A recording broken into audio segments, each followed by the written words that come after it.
Hello friends, જય સ્વામિનારાયણ. સ્વાગત છે તમારું મારા કિચનમાં.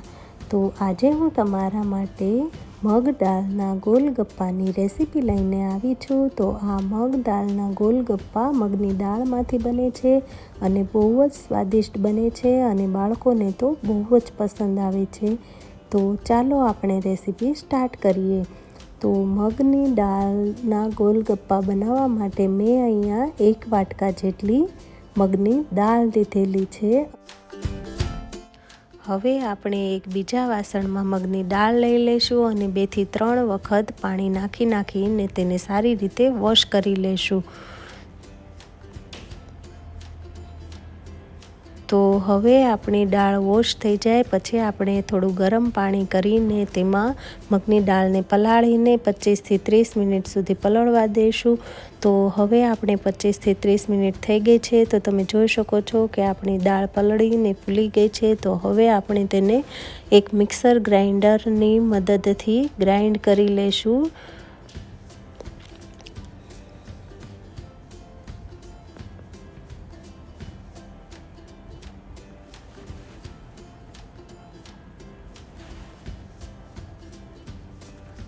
દાળને તમે દરદરી પણ પીસી શકો છો, પણ હું અહીંયા બાળકો માટે બનાવી રહી છું એટલે મેં દાળને બેટરની જેમ પીસી લીધી છે. તો તમે જોઈ શકો છો કે આપણી દાળ પીસાઈને એકદમ ફાઇન પેસ્ટ જેવું બેટર બની ગયું છે. તો હવે આપણે તેને એક બીજા વાસણમાં લઈ લઈશું.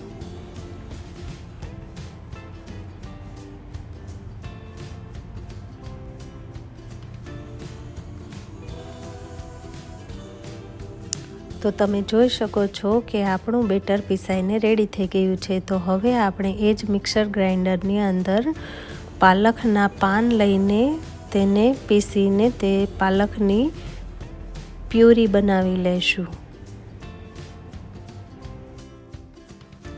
હવે આપણી પાલકની પ્યુરી પણ બનીને રેડી થઈ ગઈ છે. તો હવે આ પ્યુરીને આપણે મગની દાળના મિક્સરમાં એડ કરી દઈશું અને તેને બરાબર સારી રીતે મિક્સ કરી લઈશું મગની દાળમાં.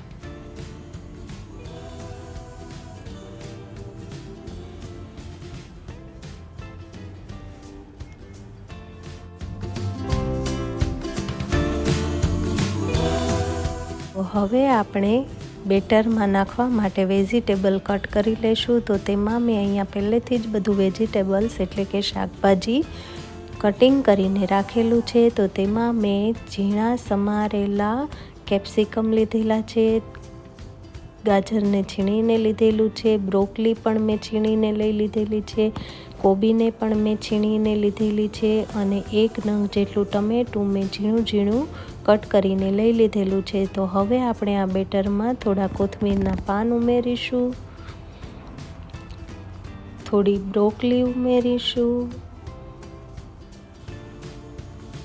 થોડું ગાજર છીણેલું ઉમેરીશું, કેપ્સિકમના ટુકડા ઉમેરીશું, છીણેલી કોબી ઉમેરીશું અને ટમેટાં ઝીણા કાપેલા ઉમેરી દઈશું અને બધું બરાબર સારી રીતે મિક્સ કરી લેશું. તો તમે જોઈ શકો છો કે આપણું બેટર જ કેટલું કલરફુલ લાગી રહ્યું છે કે બેટરને જોતાં જ આપણને આ રેસીપી તરત બનાવીને ખાવાનું મન થઈ જાય.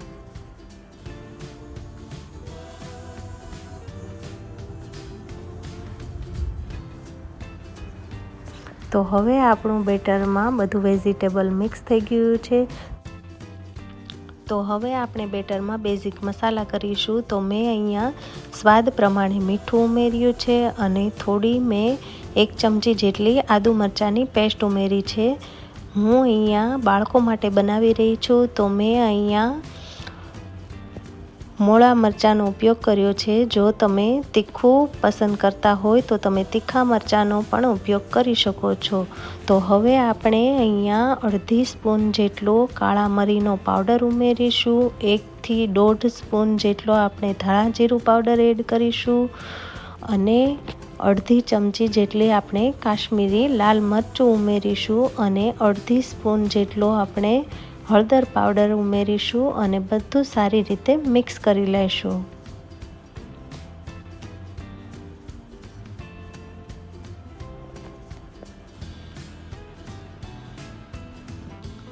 તો હવે આપણે બેટરમાં અડધા લીંબુનો રસ ઉમેરીશું અને તેમાં આપણે અડધી સ્પૂન જેટલા ઈનો ઉમેરીશું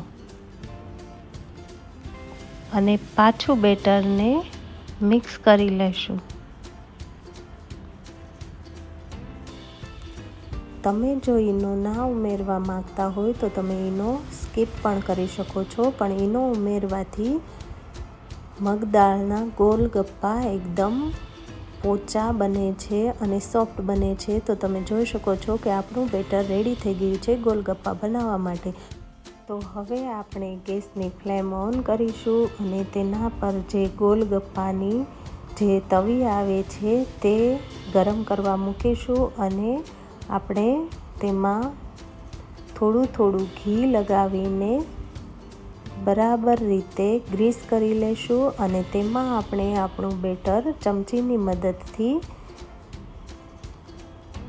ફેલાવી દેશું.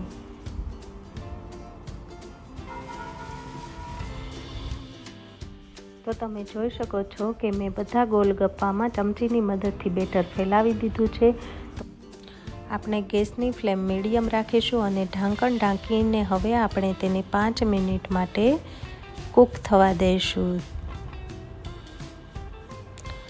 તો હવે 5 મિનિટ થઈ ગઈ છે. તો હવે આપણે ઢાંકણ ખોલીને બધા ગોલગપ્પાને બીજી સાઈડ ચેન્જ કરી દઈશું અને બીજી બાજુ પણ સારી રીતે કૂક થવા દઈશું ઢાંકણ બંધ કરીને.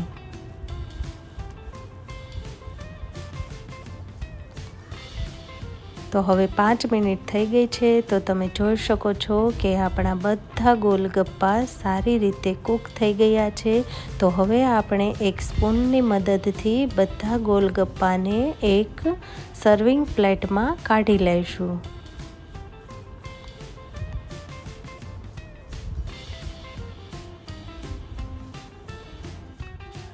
તો હવે આપણા મગદાળના ગોલગપ્પા બનીને રેડી થઈ ગયા છે સર્વ કરવા માટે. તમે ગ્રીન ચટણી સાથે પણ સર્વ કરી શકો છો. મેં અહીંયા બાળકો માટે બનાવ્યા છે તો હું અહીંયા કેચઅપ સાથે સર્વ કરી રહી છું. જો તમારા ઘરમાં નાના બાળકો હોય તો આ રેસીપી એકવાર ચોક્કસથી ટ્રાય કરજો.